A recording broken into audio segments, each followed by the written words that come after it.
कैसे हैं तमाम पार्टिसिपेंट्स? ठीक हैं?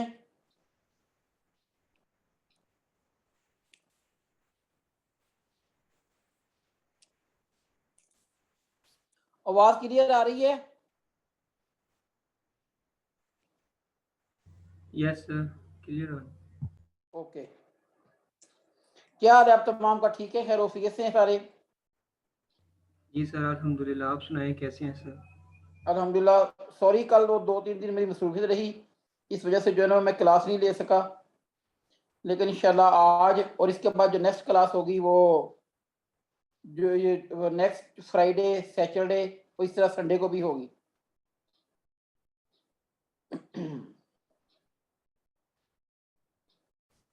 हाँ जी पार्टिसिपेंट्स, मैंने आपसे डिस्कस किया था कि मैं आपको इंशाल्लाह थोड़ा सा जो है ना वो हिस्ट्री के बारे में भी बताऊंगा, कोऑपरेटिव की हिस्ट्री के बारे में। फिर उसके अलावा आपके जो सेक्शन रह गए हैं आज हमने इंशाल्लाह एक्ट जो है इसको खत्म कर देना है।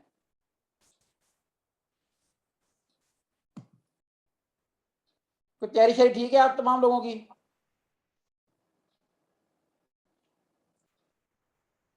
कोई इम्तिहान के बारे में पता चला है कब हो रहे हैं कि नहीं हो रहे? नो सर, कोई आइडिया नहीं है कब होना है। जिस तरह ये कोरोना की जो है ना वो नई वेव कह रहे हैं, तो अभी जो है ना वो लेट ही लगते हैं इम्तिहान।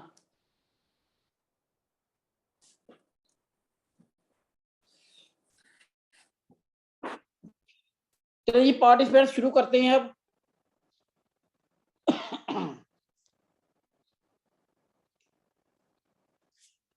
सबसे पहले ना थोड़ा सा मैं आपको I would like to introduce you about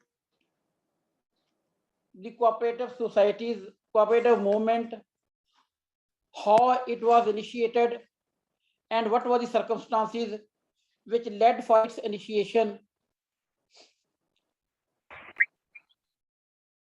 Do you know there was some in most of the Europe and all over the world, almost the economy was based on agriculture. Turn took taken place in 18th century when economy moved from agricultural to industries. That's why it is known as industrial revolution. When industrial revolution came onto the fore, there were also certain problems arise in that sense.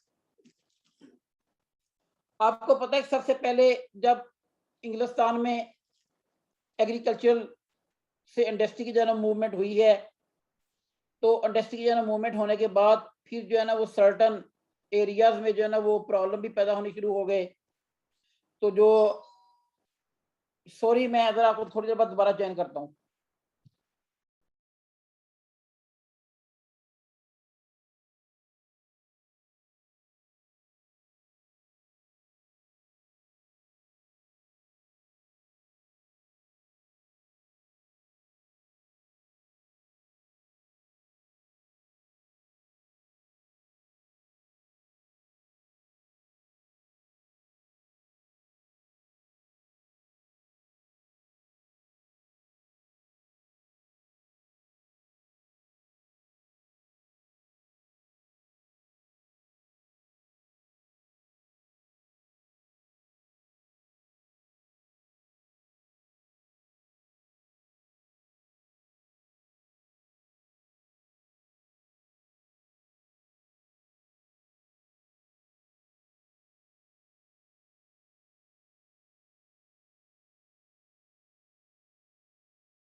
Ji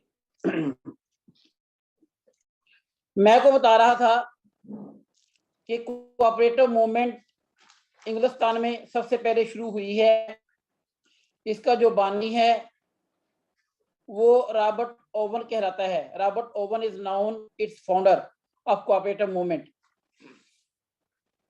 Basically, he was born in 1771. He is known as the father of the cooperative movement. ये Wales का रहने वाला था। Cotton trade में इसको जो है ना वो अच्छा खासा इसको कॉटन की ट्रेड के साथ ये वाबस्ता था। तो इसने एक टेक्सटाइल मिल जो है ना अपने फादर इन लॉ की, उसको जो है ना ल्यूनार्क टेक्सटाइल मिल का नाम दिया गया है, लानार्क स्कॉटलैंड में, न्यू लानार्क। उसने उसमें जो है ना वो ये अपना आइडिया फर्स्ट फ्लोट किया था। इसने कहा था कि जो लेबर क्लास है वो अपनी जो है ना अशिया वगैरह इस तरह की चीजें वो अपने रिसोर्सेज को पूल करें और अपने लिए जो है ना खुद सेल्फ सफिशिएंसी की जानब जो है ना वो वो आ जाएं।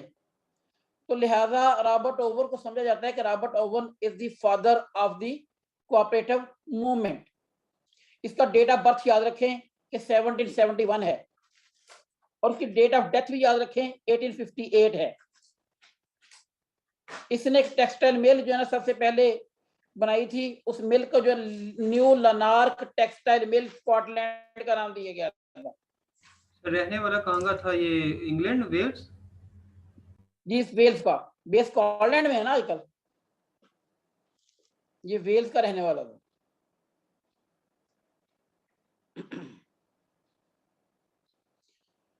ठीक है, समझ आ गई है बात की? Yes sir. इसने कहा था कि जो वर्कर्स हैं उनको पॉवर्टी से जो है ना अपने आप को निकालना चाहिए। उनको अपना जो है ना वो ग्रोइंग देयर ओन फूड हो, वो अपने कपड़े खुद बनाएं, अल्टीमेटली जो है ना वो सेल्फ गवर्निंग हो जाएं, सेल्फ सफिशिएंट हो जाएं।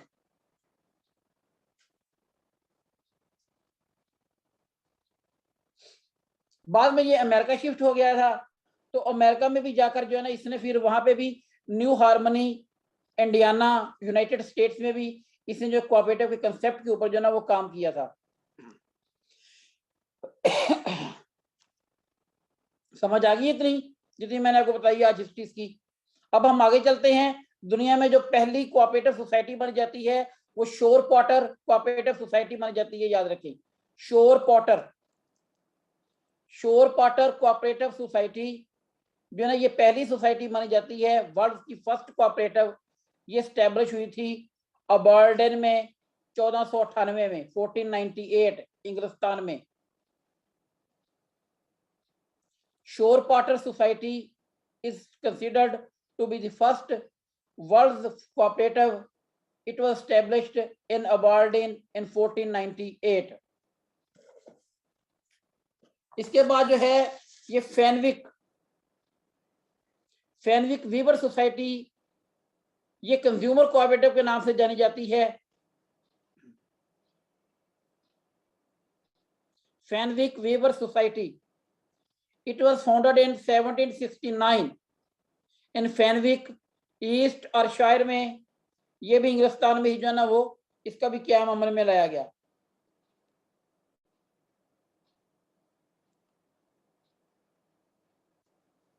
जो कोऑपरेटिव का जो अर्ली एरा है मैं उसके बारे रिपीट में करना आपको सर, कब बनी थी? जी जी, ये रिपीट करते हैं, कब बनी थी ये सर ये फैनविक सोसाइटी? 1769, 1769 1769 में फैनविक जो है ना वो बनी थी 1769 में। ठीक है, ईस्ट और शायर में, इंग्लिस्तान में ये भी। फिर उसके बाद एक Lenox town friendly victualling society, Lenox town friendly victualling society.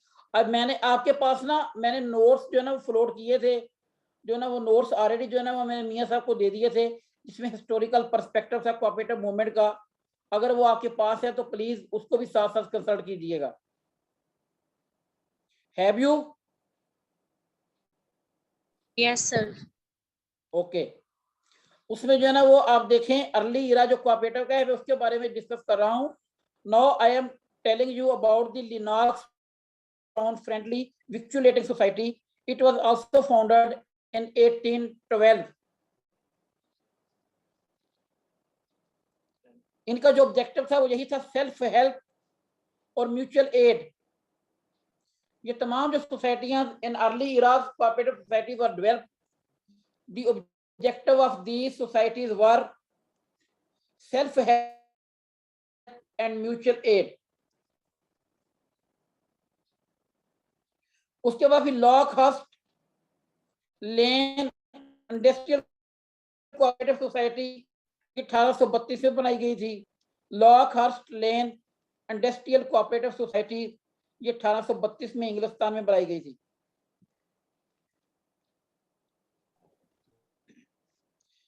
फिर उसके बाद ग्लेशियल एंड हॉविक, सर 18 एंड हॉविक 1832 थी बेटा पिछली। सर 1832 में कौन सी आपने बताई है? मैंने बेटा बताया Lockhurst lane industrial cooperative society.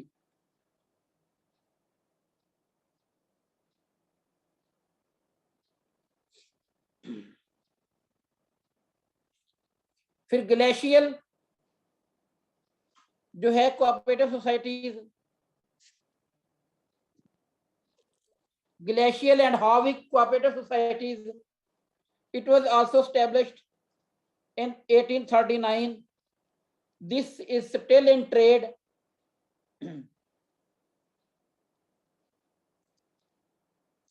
1840 तक lot of cooperative societies were established, but most of them failed to in achieving their objectives.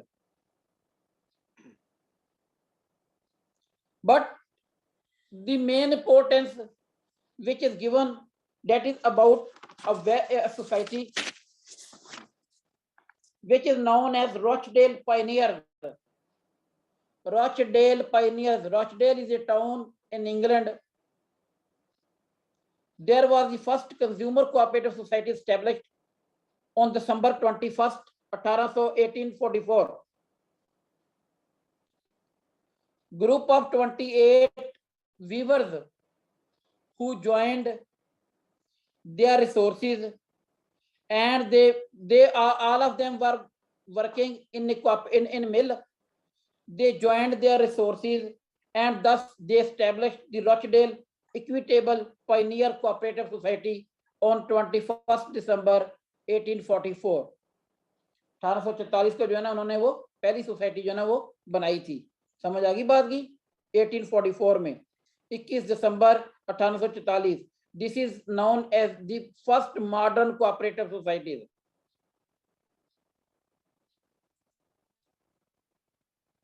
All of them were weavers.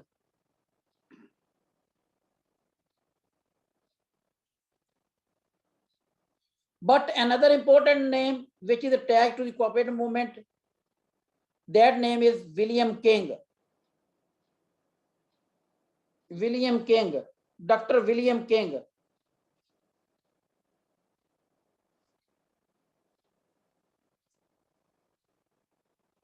Dr. William King, who took birth in 1786 and died in 1865.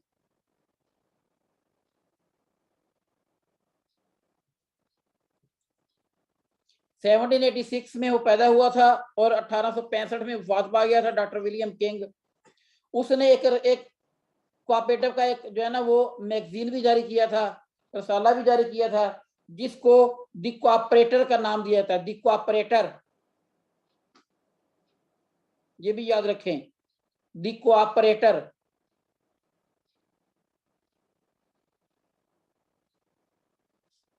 It first appeared in 1828. It first appeared in 1828.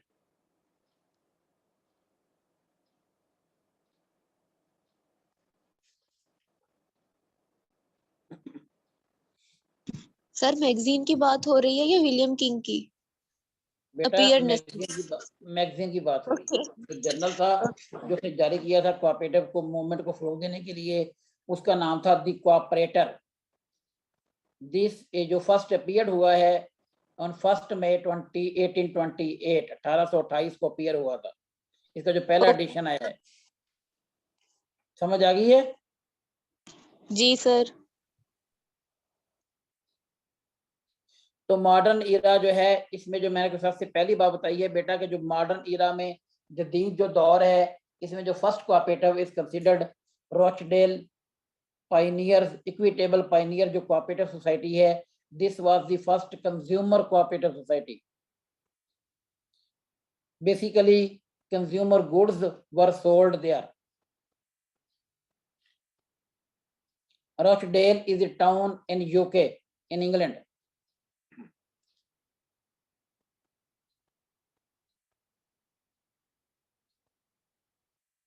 और उसके बाद बेटा जो है ना cooperative group बन गए आस्ता आस्ता। क्या बन गए? कोऑपरेटिव ग्रुप बन गए।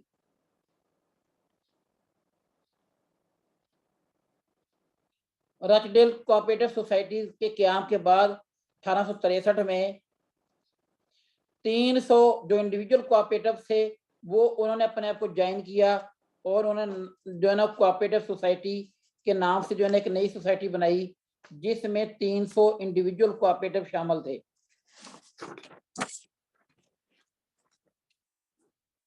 एटीन 1872 में ये कोऑपरेटिव होलसेल सोसाइटी कहलाती थी। It was known as cooperative wholesale societies.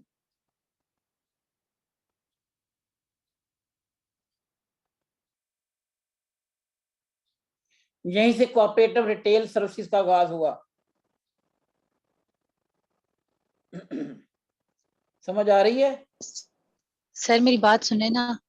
Sir जो आपने बताया 1863 में जब 300 इंडिविजुअल कोऑपरेटिव सोसाइटीज ने ज्वाइन किया तो उनको होलसेल कोऑपरेटिव सोसाइटीज का नाम दिया गया जो जी, जी, बेटा। 1863 की हैं। 1863 और उनको एक ऑनवर्ड ना 1863 से ऑनवर्ड बेटा उन्होंने ज्वाइन किया और फिर 1872 में इसको जो है ना वो कोऑपरेटिव होल सोसाइटी का नाम दिया गया टोटल का। ठीक है। फिर उसके बाद ना इन्होंने कोऑपरेटिव कंज्यूमर जो कंज्यूमर कोऑपरेटिव है उस फील्ड में इन्होंने फिर बहुत सी सोसाइटियां ना इंग्लिस्तान के तकरीबन almost every nook and corner of England इन्होंने जो है ना एस्टेब्लिश कर ली थी। इनको बेसिकली कोऑपरेटिव रिटेल सर्विस कहा जाता है इनको। मानचेस्टर सिटी जो है ये भी मानचेस्टर जो शहर है उसमें जो टेक्सटाइल है उसमें भी कोऑपरेटिव ने काफी जो है ना अपना जो है ना रोल प्ले किया है। कोऑपरेटिव ने बहुत सी बड़ी बड़ी सोसाइटियां टेक्सटाइल मिल्स और इस तरह के जो अदारे थे they were established in Manchester Birmingham Bradford and certain other cities of UK. Clear? जी सर क्लियर। फिर इसके अलावा देखें कि जो है ना वो वुमेन जो सेगमेंट था सोसाइटी का उन्होंने भी जो है ना अपने गिल्ड कायम किए थे। आप में से कोई जो अब पार्टिसिपेंट्स हैं उनमें से क्वेश्चन है मेरा कि आप में से is there anyone who holds the degree in English literature? जैसे इंग्लिश लिटरेचर में कोई डिग्री ली रखी हो, है कोई आप में से पार्टिसिपेंट में से? No sir. ये आगे बात यस आगे सर कि सोमल है। हाँ जी उन्होंने कहा कि मैं जो है तो बेटा इसने पढ़ा होगा एक हम जो है ना वो जो हमारा पहला पेपर होता है ना क्लासिकल पोइट्री का उसमें एक पेपर जो है ना वो एक राइटर है जेफरी चॉसर उसने prologue to the Canterbury Tales लिखी हुई है। Prologue to the Canterbury Tales जो है उसमें वो राइटर्स गिल्ड का क्या के बारे में बताता है। फिर उसके अलावा 5 ऐसे आर्टिजन हैं जिनके वो गिल्ड का पूरा जो है ना जिक्र करता है जिनमें कारपेंटर और इस तरह के जो है ना वो होते हैं कि वो गिल्ड होते हैं। इसे जो गिल्ड थे ये आर्टिजन क्लास को बिजनेस क्लास को जो है ना वो शो करते थे। ठीक है। इसी तरह उन्हीं चीजों को फॉलो करते हुए जो वोमेन्स गिल्ड हैं वो भी जो है ना सामने आ गए। तो फिर women's league for the spread of cooperation एक बन गई 1883 में। आपने ये बात याद रखनी है, वो तमहीद बांधने वाली बात थी जो मैंने आपको बात बताई है, लेकिन आपने जो बात याद रखनी है वो ये है कि women's league for the spread of cooperation, women's league for the spread of cooperation.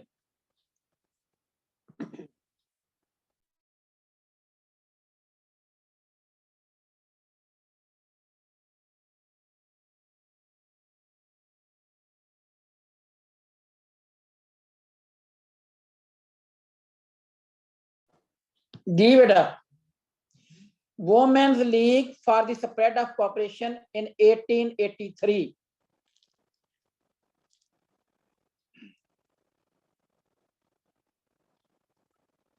इसकी जो है ना वो 1884 तक इसकी 6-7 ब्रांचें जो है ना वो बन गई थी। इसको बेसिकली लीग को जो है ना वो इसको नया नाम दिया गया, इसका नाम रख दिया गया women's cooperative guild. Women's cooperative guild.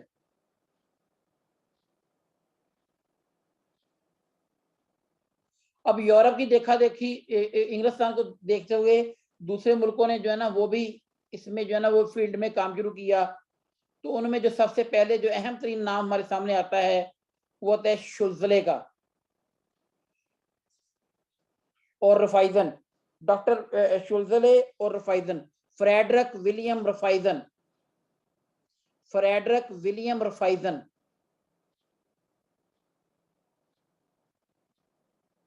और शुल्ज़ले, ये दोनों जर्मनी के बड़े मशहूर मरूफ नाम है। कोऑपरेटिव सोसाइटीज में ये दो नाम बहुत ही मशहूर मरूफ हैं, शुल्ज़ले और रिफाइजन। अगर पूरा नाम याद रखना है तो फिर शुल्ज़ले का जो नाम है वो फ्रेडरिक विलियम रिफाइजन, जबकि जो शुल्ज़ले है उसका नाम है Franz Hermann Schulze, Franz Hermann Schulze, Franz Hermann Schulze. इसने 1852 में अर्बन सोसाइटीज बनाई थी। क्या बनाई थी? Urban society. शुल्ज़ले जो था ही वाज बेसिकली अ जज, वो by profession he was a जज, वो जज था।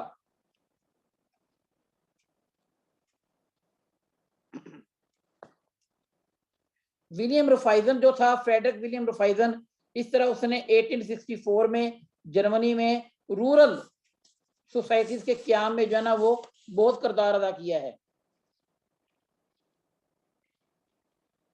उसने कहा था कि why not the agricultural class should be self sufficient. He followed the principles of Robert oven and thereby established village cooperative bank in Germany. First time village cooperative bank were established in Germany. The basic objective of those banks were to provide loans to the farmers to meet their input expenses.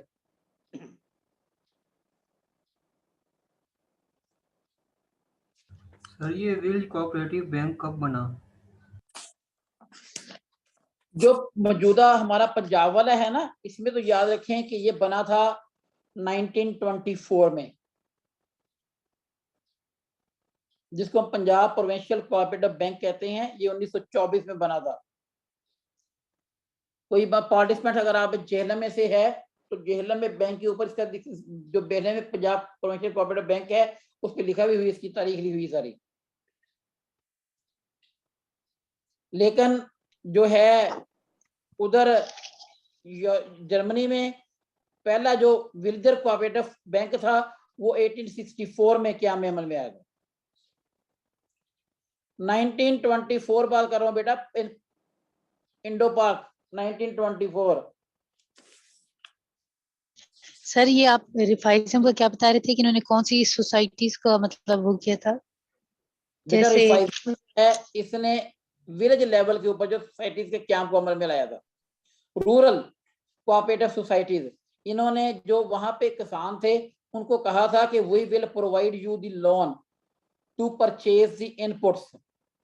For this purpose he established village cooperative banks in Germany 1864। The basic objective was of those banks was to provide the very small loans to the farmers to meet their input expenses. समझ आ गई है? जी sir आ गई है। फिर इसके बाद ना बेटा इंटरनेशनल कोऑपरेटिव अलायंस इस तरह जो है ना बन जाता है 19 अगस्त 1895। 19 अगस्त 1895. This is the date of first International Cooperative Congress met. Thereby, International Cooperative Alliance was founded in London.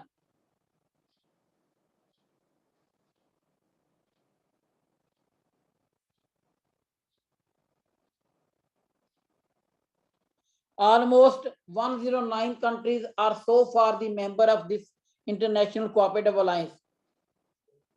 ये तादाद जो है ना आगे पीछे होती रहती है, आप इसको नेट से भी सर्च कर सकते हैं.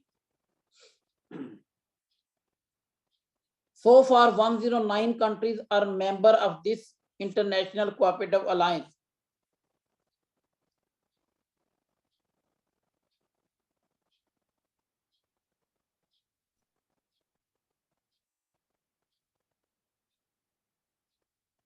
अच्छा, ये सवाल ना मैं आपको थोड़ा सा एक और इसका पहलू बता दूं. अगर तो हमारे डिपार्टमेंट से किसी शख्स ने इस कोऑपरेटिव लॉ के पेपर को बनाया, कोऑपरेटिव पर्चे को बनाया, तो फिर उसके बाद जो नोट्स वगैरह अवेलेबल होंगे वो हमारे ही कॉलेज से गए हुए होते हैं, तो वो बहुत ही पुराने हैं. तो वहाँ पे जो है ना वो इंटरनेशनल कोऑपरेटिव अलायंस की तादाद जो है ना मेंबरान की वो 86 लिखी हुई है. ये मैं अभी से आपको बता दूं, क्योंकि वो देखते दुखते हैं नहीं, उसको ऑपरेट भी नहीं करते. अगर वहाँ पे 86 आ जाए जवाब में, बाकी फिगर और जैसे हों, तो फिर आपने बिल्कुल जो है ना वो 86 के ऊपर निशान लगा देना है. ये मैं आपको पहले बता दूं. लेकिन जो इंटरनेट जो नेट के ऊपर तादाद आ रही है, जो रिसेंट स्टडी शो करती है, वो ये शो करती है कि 109 countries are sir member of this international cooperative alliance. जी बेटा. सर अगर वो इन चीजों को नहीं देखते हैं तो सर फिर वो जो हमारे मेंबर्स की तादाद का बढ़ी है या कम हुई है तो सर फिर वो उसको भी नहीं देखेंगे. ना जैसे ना, कोई सर नहीं डिफरेंट. तो पता क्या बात है, वो पुराने नोट्स हैं, वो नहीं को इस्तेमाल कर लेते हैं. ये मैंने आपको बात बता दी है, क्योंकि पिछले सर जो मेरी है ना वो 3-4 क्वेश्चन ऐसे थे जिन्होंने जो है परेशान किया था. सर और उसके जैसे बाद में वो एग्जामिनर था, पेपर जो सेटर था, उससे एक्सप्लेनेशन भी मांगी गई थी. ये सर मैं जैसे आपको सेक्शन बता रहा हूँ. जी जी सर. बेटा. सर जैसे आपने सेक्शन 7 में हमें बताया था कि मतलब अगर किसी की सोसाइटी के मतलब कंडीशन ऑफ नहीं नहीं रजिस्ट्रेशन नहीं में नहीं बेटा, पता क्या बात है, वो और बात है. उसकी वजह ये कि नौ ये जो एक्ट है ना हमारे पास, this is in printed form available to each and everyone. ठीक है सर, ठीक है. मतलब वो अपडेटेड है. हाँ, वो अपडेटेड है. लेकिन अगर जो है ना, जो मैंने आपको अगर देखें, अगर तो तादाद 109 हुई तो फिर आप समझे कि इसने जो लेटेस्ट कंसल्ट किया है, तो फिर आपने 109 ही पे निशान लगाना है. लेकिन अगर 109 नहीं हुई, इसके अलावा उसमें 86 का फिगर हुआ, तो फिर आपने जो है ना वो 86 के ऊपर निशान लगा देना है. उसमें डोंट वरी, वो ठीक है. आपका सॉल्व ठीक हो गई है. मैं आपको बात बता दूं पहले से. ठीक है क्लियर. सर. तो सर जी जी सर. सर मेरा एक और क्वेश्चन है कि कोई सर फेडरल कोऑपरेटिव बैंक्स हैं पाकिस्तान में? बेटा खत्म हो गए थे, वो 1976 में बने थे, खत्म कर दिए गए, उसका कोई रोल नहीं है. सर क्योंकि तो पिछले सिर्फ पेपर में मेरे ख्याल अब जो फेडरल कोऑपरेटिव बैंक है ना, सिर्फ वो it is only operative in capital area of Islamabad.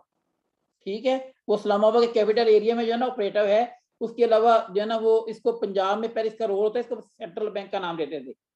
Central bank जो है ना ये भी लोन जारी करता था. इसके जो सीबी लोन हैं वो अभी भी जो स्टैंड कर रहे हैं, वो एनपीएल में यानी कि नॉन परफॉर्म्ड है, अभी भी उनकी रिकवरी जारी है. लेकिन इसका जो बेसिक किरदार है, बेसिक रोल है सेंट्रल बैंक का, वो खत्म कर दिया गया. ठीक है सर, थैंक यू. समझ आ गई बाकी बेटा कि जो जी इंटरनेशनल कोऑपरेटिव अलायंस है, इसके जो दफातर हैं वो तकरीबन दुनिया के हर मुल्क में जो है ना वो इसके हैं. ठीक है. मेन इसका जो सदर दफ्तर था वो जिनीवा स्विट्जरलैंड में था.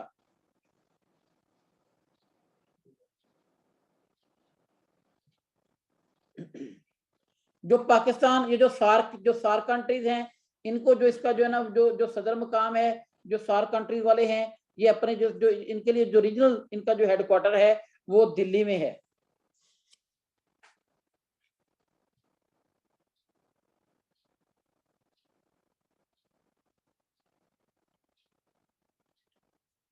Pakistan's only society which is the member of this international cooperative alliance is the Karachi Employees Cooperative Housing Society.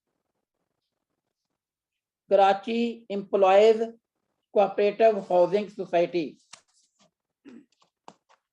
It was established in 1942, before Pakistan. This is the only society of Pakistan which is still member of this International Cooperative Alliance. समझ आ गई बात जी? Now I would like to discuss the principles of International Cooperative Alliance. मैंने को बताया था ना कि only those persons can be a member of the cooperative society who are willing to work on the basis of the principles of International Cooperative Alliance. Now, what are those principles?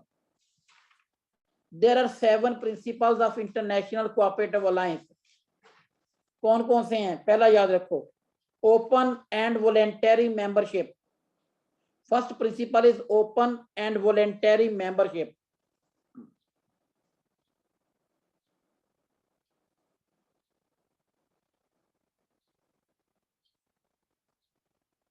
Second principle is democratic member control. Democratic member control. Democratic member control. ये second principal है. Third principal is members economic participation. Third principle is members economic participation. Members economic participation.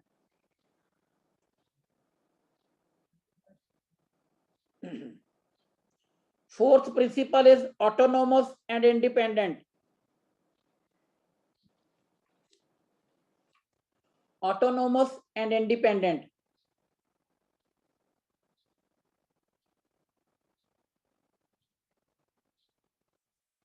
Fifth principle is education and training. Education and training.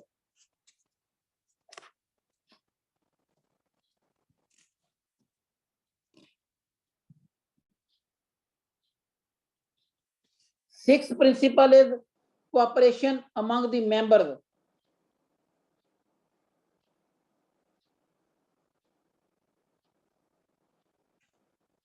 The last principle is only concerns with their community.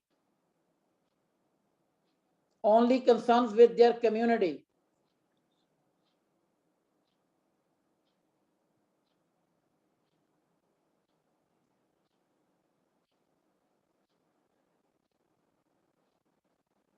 Clear?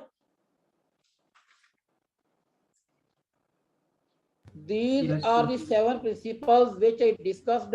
Once again, I am going to discuss all these principles to repeat.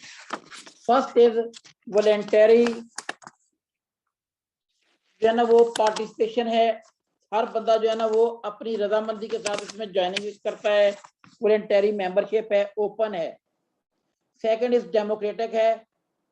Third is उनका economic participation है. Fourth is autonomous और independence है. Fifth education and training है. Education training के लिए ही हमारे पाकिस्तान में जो है ना ये 2 कॉलेजेस जो है ना वो कायम किए गए हैं. अब एक नया कोऑपरेटिव कॉलेज भी बन गया है, वो हैदराबाद में है, याद रखें. तो ये हैदराबाद वाला कब बना सर? ये 3-4 साल पहले बने. उसके भी लोग पहले फैसलाबाद और बाबुरी आते थे. अब वो सुबह सिंध वालों ने अपना जो है ना, क्योंकि सुबह सिंध में जो रजिस्ट्रार ऑफिस है वो कराची में नहीं है, वो हैदराबाद में है. तो हैदराबाद में उन्होंने जो है ना वो दरिया सिंध के जो है ना वो के पास ही उन्होंने जो है ना अपना कॉलेज जो है ना बना लिया. 6 सर ट्रेनिंग. जी बेटा. सर आपने बताया कि हैदराबाद में एक अलग से ट्रेनिंग सेंटर है सिंध के लोगों के लिए. जी वो सिंध के लोगों के लिए. और सर मेरी एक और बात सुनने, सर पंजाब के मतलब तमाम डिस्ट्रिक्ट्स में इनका वो है ऑफिसेज हैं कोऑपरेटिव सोसाइटीज के. बिल्कुल बेटा, डिस्ट्रिक्ट ऑफिस तो हर जगह ही है ना. डिस्ट्रिक्ट ऑफिस हर शहर में है. हेड ऑफिस लाहौर में है. डिस्ट्रिक्ट ऑफिस जो है ना वो हर जगह पे है और हर डिस्ट्रिक्ट में है. इसके अलावा जो है ना वो तहसील ऑफिस भी हैं, इंस्पेक्टर के जो सर्कल ऑफिस हैं वो भी अवेलेबल हैं, ठीक है। और इसकी जो है ना वो दो जो है ना पंजाब में इसके अदारे हैं ट्रेनिंग इंस्टीट्यूट, एक government cooperative training college Faisalabad, second जो है original cooperative training institute Bahawalpur है। तो सर ये भी तो ऑफिसेस के भी तो पूछ सकते हैं ना पेपर में सर, क्योंकि एक मैं पुराना पेपर देख रही थी उसके अंदर भी उन्होंने पूछ रखे थे कि पंजाब के कितने मतलब उनमें ऑफिसेस हैं इनके। नहीं नहीं, ऑफिस तमाम में है, सिर्फ वो अगर आप पूछेंगे तो बैंक के बारे में पूछेंगे कि पंजाब में कोऑपरेटिव में कितनी ब्रांचें हैं, वो याद रखें 159 है। ठीक है सर। ऑफिस नहीं पूछेंगे, अगर किसी ने पूछा तो पंजाब कोऑपरेटिव बैंक की ब्रांचेस पूछ लेंगे इन पंजाब, तो दे आर 159।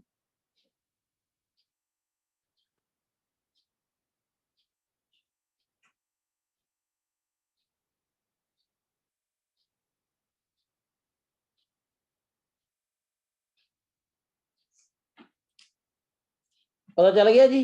आज के लिए जो है हिस्ट्री इतनी ही काफी है। फिर इंशाल्लाह जो है ना वो हम डिस्कस करेंगे जो है ना वो उसको नेक्स्ट जो है ना जो कोऑपरेटिव मूवमेंट है, how it started in India, what were the circumstances which led its initiation in this part of the world. इसके बारे में जो है ना नेक्स्ट लेक्चर में इंशाल्लाह जो है ना डिस्कस करेंगे इसके साथ ही, और उसके साथ जो है ना रूल भी शुरू कर देंगे। आज जो है ना वो सेक्शन 61 जो है ना I am going to discuss now. मैंने आपको जो है ना सेक्शन 59 तक जो है ना 59 का से सेक्शन 60 ये लहरा चैप्टर है। जो चैप्टर है ये है फाइन्स के बारे में, किसके बारे में, फाइन के बारे में। समझ आ गई बात की। Now I am going to discuss you about the sections about the cooperative societies act 1925, section 60. In last lecture I have discussed section 59C to section 59U. Now I am going to discuss the new chapter, chapter 9. This is about offenses, and the first section is about section 60. आपने सिर्फ section 60 जो है ना इसके heading याद करनी है। You don't need to memorize this section thoroughly, you only need के what are the offences. First offence है वो है कि कोई सोसाइटी जो काम कर रही है जिसका जो वर्किंग कैपिटल है वो 50,000 और मोर है, उसके जो ऑफिसर्स हैं बगैर किसी रीजनेबल एक्सक्यूज के अगर वो किसी जो है ना वो कोई इंफॉर्मेशन प्रोवाइड करने से इनकार करते हैं तो फिर उनको जो है ना क्या सजा होती है। ये सजाएं वगैरह जो है ना वो सेक्शन 60, 60, 61, 62 इनमें जो है ना ये डिस्कस की गई हैं तकरीबन। मैं आपको बताने लगा हूं, इसमें जो याद रखें, जो आपने याद रखनी है बात कि अगर कोई बेटा याद रखें कोऑपरेटिव का जो लफ्ज इस्तेमाल करता है, क्या करता है,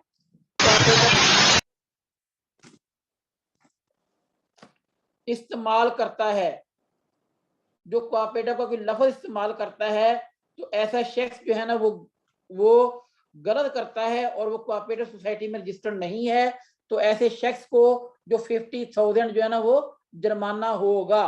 कितना होगा, 50,000 जुर्माना होगा। बल्कि ये ये जो है ना 50,000 से बढ़ा दिया गया है। अब जो नया एक्ट आया है इसमें जो है इसकी तादाद जो है ना वो बढ़ा दी गई है। ये मैं आपको बताता हूँ कि वो कितनी है।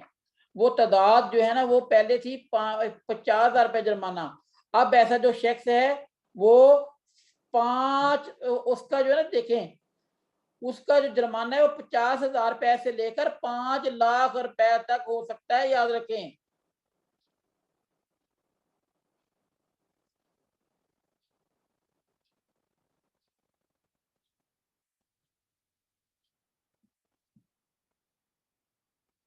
सर अगर वो मेंबर हो सोसाइटी का और डिफॉल्टर हो, हाँ जी, और डिफॉल्टर भी साथ हो, फिर भी सर वो अगर यूज करे फिर भी जुर्माना होगा?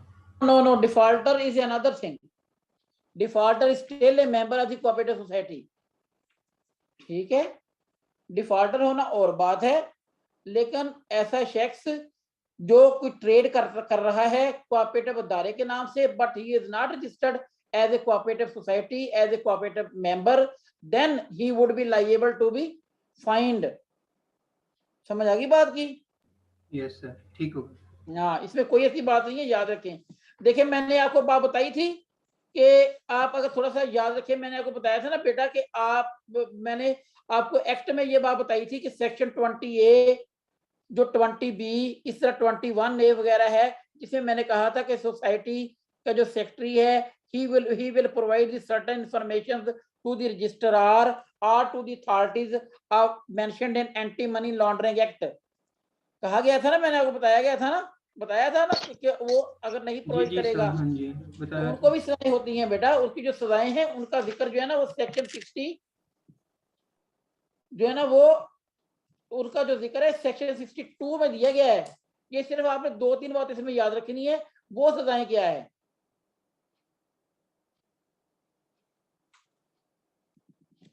बल्कि सेक्शन 61 में दिया गया है। सेक्शन 61 का जो है ना वो पार्ट है इसमें ए, सेक्शन 61 का जो पार्ट है ना 1A, उसमें ये बात बताई गई है कि every society guilty of an offence under this act shall be liable to a penalty not exceeding ₹10 million। उसको 10 मिलियन तक जुर्माना हो सकता है, 1 करोड़ रुपया। सर मेरी बात सुनिए, आपने 60 में बताया है कि व्हाट आर ऑफेंसेस, तो 61 में क्या है वे? 61 में क्या होगा? सजा है बेटा, जुर्माने की सजा है। और 61A में बताया गया है कि वो 10 मिलियन से ज्यादा नहीं होगा। जी जी जी ऐसी।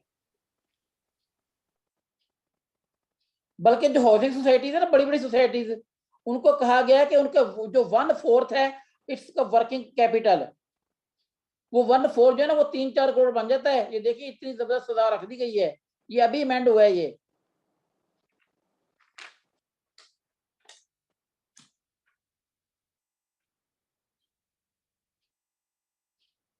अच्छा, मेरा नंबर भी नोट कर लें, अगर आपको कोई क्वेश्चन में प्रॉब्लम हो तो आप जो है ना मुझसे डिस्कस भी कर सकते हैं। मेरा नंबर आपके पास है? नहीं सर, नहीं है हमारे पास आपका नंबर। लिख लें बेटा, 0332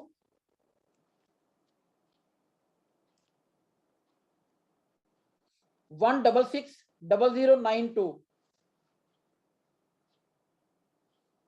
Once again I am going to repeat it, 0332 1660092।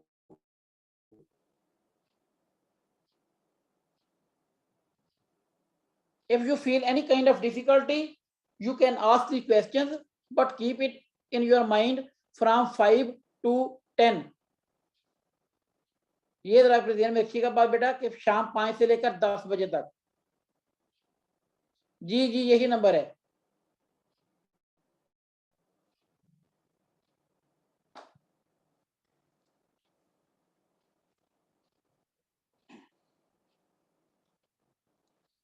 इसी तरह मैंने आपको बताया था बेटा कि जो आप थोड़ा सा ना इसमें ज्यादा नहीं, सिर्फ आपने याद करना, सिर्फ आपने ये 2-3 सजाएं हैं वही याद करनी है। तो ये तक दूसरा है 1/4 वर्किंग कैपिटल, और तीसरा है कि जो वर्ल्ड कोऑपरेटिव है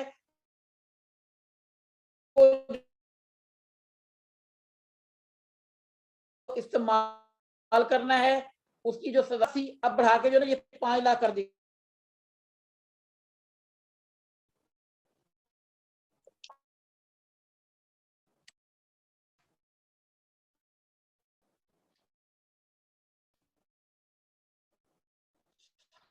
अगर कोई फिर भी इस काम से था उस पर नोटिस का इस्तेमाल कर रहे हैं, आप बाद आ जाए, बाद नहीं है।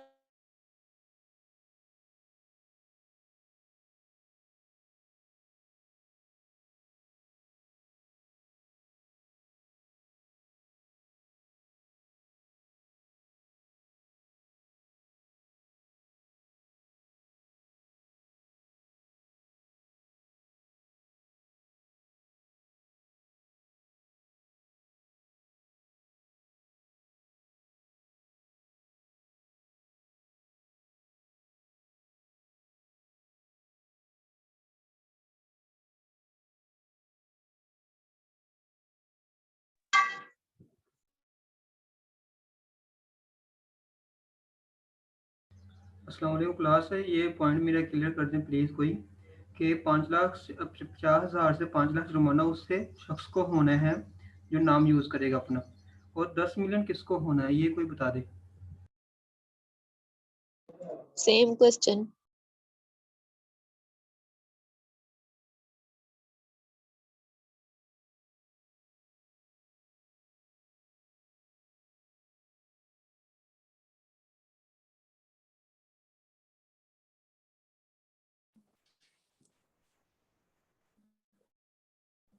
जी हाउसिंग सोसाइटी के लिए बेटा जो है उसका 1/4 up to 1/4 of its working capital, वो 1 करोड़ से भी ज्यादा हो सकता है, याद रखें। हाउसिंग सोसाइटी के लिए 1/4 of its working capital. Sir मेरा क्वेश्चन है कि आपने बोला था जो शख्स अपना नाम इस्तेमाल करे उसके लिए तो है ना 50,000 से 5 लाख जुर्माना, तो सर 10 मिलियन किसके लिए मुकर्रर किया था आपने?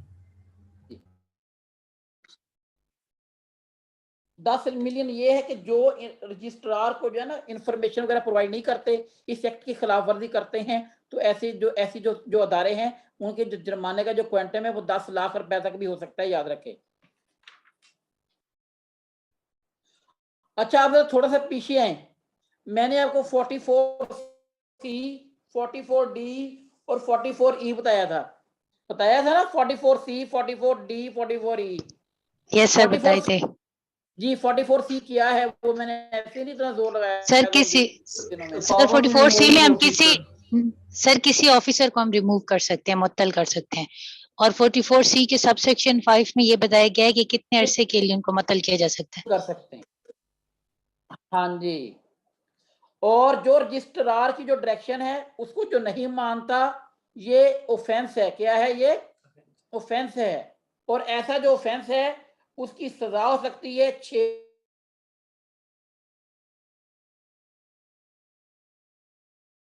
कितनी हो सकती है? 6 माह तक। 44C और 44 के अहकामात को, डायरेक्शन को नहीं मानता, जिसको नहीं निकाला जाए, तो फिर ऐसे शख्स को जो है ना वो सजा भी हो सकती है 6 माह तक, और जुर्माना भी हो सकता है, या दोनों हो सकते हैं। ये सजा आपने याद रखनी है सर लेकिन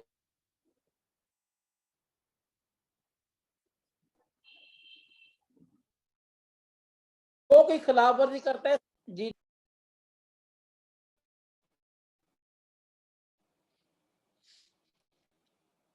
अगर कोई शख्स सेक्शन 44E की खिलाफ वर्जी करता है, सेक्शन 44E की, तो ऐसे शख्स को जो है ना वो 3 साल तक सजा होगी। कितनी होगी? 3 साल तक सजा होगी। और उसको जो है ना वो ज्यादा से ज्यादा 3 साल तक, लेकिन कम से कम 6 माह तक। जो 44C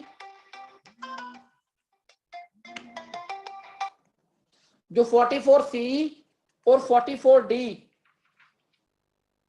44C और 44D, इसकी जो खिलाफवर्जी करेगा उसको ज्यादा से ज्यादा सजा 6 माह तक है। और जो सर 44E की, जी जी जी, सर ये आप सब सेक्शन 61 का ही बता रहे हैं? नहीं बेटा, अब तो हम आगे चलेंगे, 62A पे आ गए हैं। चलो सेक्शन 62A में ये बात बताई गई है कि जो शख्स सेक्शन 44C और 44D की खिलाफवर्जी करेगा उसको 6 माह तक सजा हो सकती है। लेकिन अगला इसका हिस्सा है कि जो शख्स सेक्शन 44E की खिलाफवर्जी करेगा, तो ऐसे शख्स को कम से कम 6 माह और ज्यादा से ज्यादा 3 साल तक के लिए सजा हो सकती है। तो ये पेनल्टी में आ रहा है सारा सर जी 62 जी जी, पेनल्टी में ये सारे।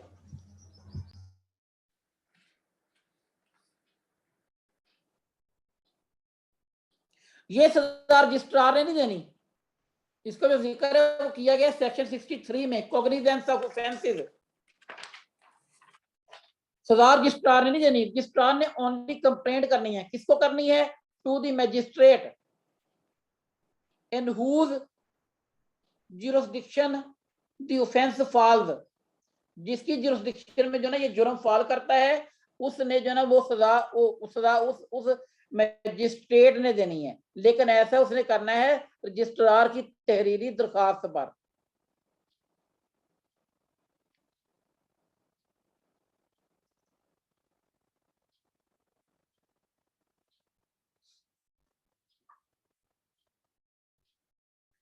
ठीक होगी बात बेटा? सर आपने बोला था मजिस्ट्रेट माफ भी कर सकता है अगर कोई अपील करना चाहे तो। डेफिनेटली वो मजिस्ट्रेट छोड़ सकता है, मजिस्ट्रेट की जुरिसडिक्शन है ना, वो किसी और की नहीं है। वो तो पूरा ट्रायल होगा, क्रिमिनल ट्रायल होगा उसका ना। अब ट्रायल में बंदा बच भी सकता है।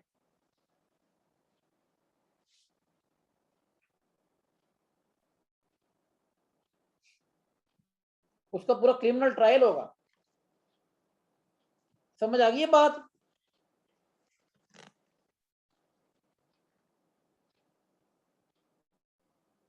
जी सर। आगे जी सेक्शन, आगे जो चैप्टर नया जो चैप्टर है 10, वो अपील्स के बारे में है। अपील चैप्टर 10 सेक्शन जो है वो 14 है और 64 है, वो अपील्स हैं। चैप्टर 10 है।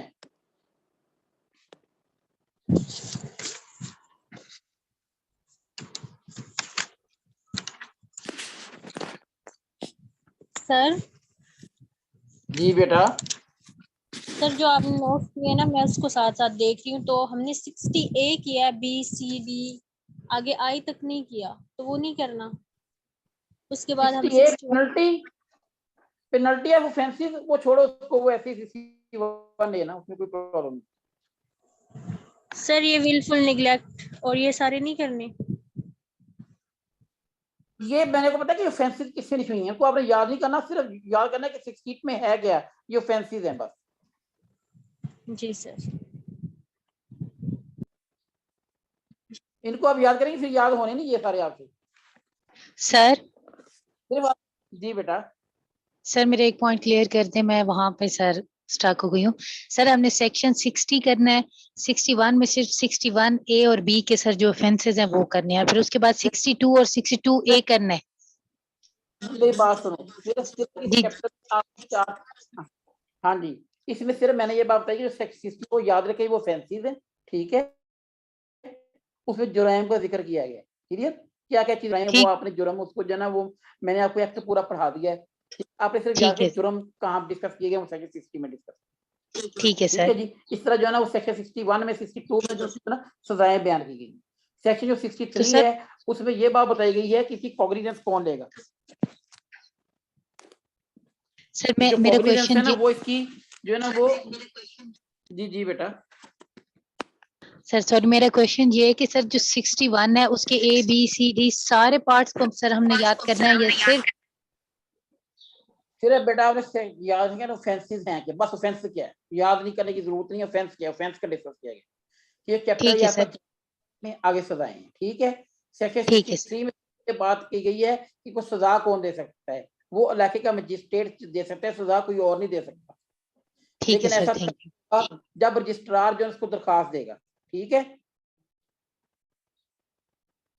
समझ आ गई बात की? जी जी sir thank you so much. आगे ओके आगे है बेटा सेक्शन 64 अपील्स। क्या है? अपील्स। सेक्शन 64 है आगे अपील्स। सेक्शन 64 है अपील्स। अपील्स, अपील कौन कौन से सेक्शन के खिलाफ होती है, ये याद रखने वाली बात, ये आपने याद रखनी है। ये सेक्शन इसलिए इंपॉर्टेंट है कि against what sections appeals lies, वो कौन कौन से सेक्शन है वो याद रखे। Section 10, section 16, section 44F, section 45, section 47, section 50, section 50A, section 54, उसका सब सेक्शन 3, सेक्शन 54A और section 61।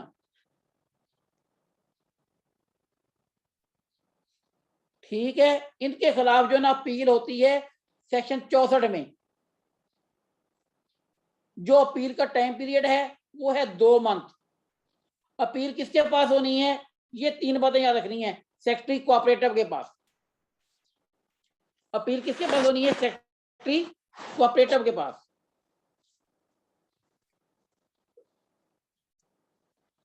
Ji section 64 is about appeals, certain sections have been discussed. Section 10, 16, 44F, 45, 47, 50, 50A, 54, subsection 3, 54A and 61. इनके खिलाफ जो है ना appeal होगी 2 माह में। कितने अरसे में होगी? 2 माह में। और किसके पास होगी?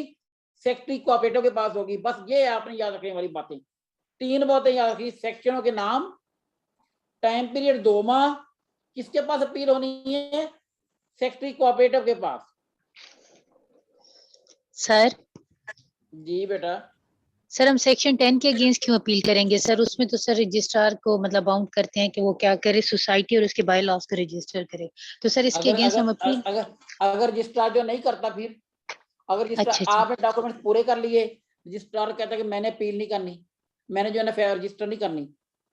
ठीक है सर, समझ होगी, thank you. Sir last one 61 है। जी 61 ऑफेंसिव वाला, जुर्म वाला। अच्छा जी, पता चल गया ये। जी सर पता चली। आगे सेक्शन 64A, 64A, इसको हम कहते हैं रिवीजन। क्या कहते हैं? Revision. 64A revision, it is known as revision.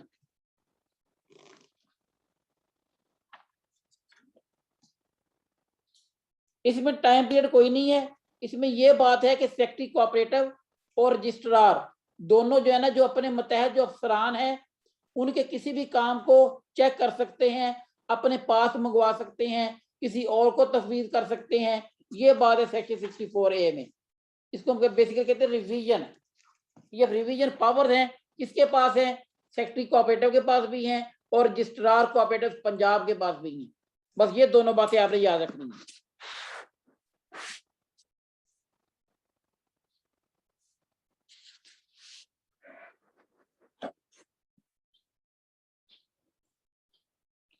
ठीक होगी बात। आगे सेक्शन 64A, ये finality of orders. Finality of orders यानी कि सेक्रेटरी कोऑपरेटिव के जो ऑर्डर पास कर देगा सेक्शन 64 में या सेक्शन 64A के तहत, तो वो जो ऑर्डर होंगे वो फाइनल होंगे। उनके खिलाफ किसी भी कोर्ट में, खा वो सिविल कोर्ट है या रेवेन्यू कोर्ट है, उसमें कोई भी जो है ना सवाल नहीं उठाया जा सकेगा। उसके खिलाफ कोई अपील नहीं है।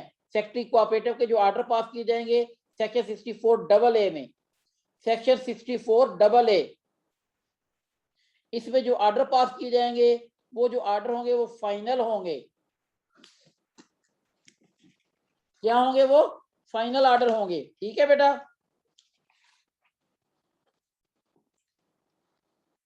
आज के लिए आई थिंक इतना ही काफी है। नेक्स्ट इंशाल्लाह जो लेक्चर होंगे उसमें एक्ट वाला हिस्सा भी और हिस्ट्री भी और रूल्स वगैरह भी डिस्कस करेंगे। ठीक हो गया? Yes sir. चलें जी। यस सर, काफी हो गया। ओके बेटा जी, थैंक यू सो मच। मैंने नंबर आपको लिखवा दिया है। अगर आपको प्रॉब्लम फील हो तो you can ask the question, but keep it in your mind the time I have mentioned you. ठीक है, प्लीज जो है ना वो टाइम का जरा ख्याल कीजिएगा। 5 to 10 you can ask the question. Okay जी बेटा, अल्लाह हाफिज टिल देन।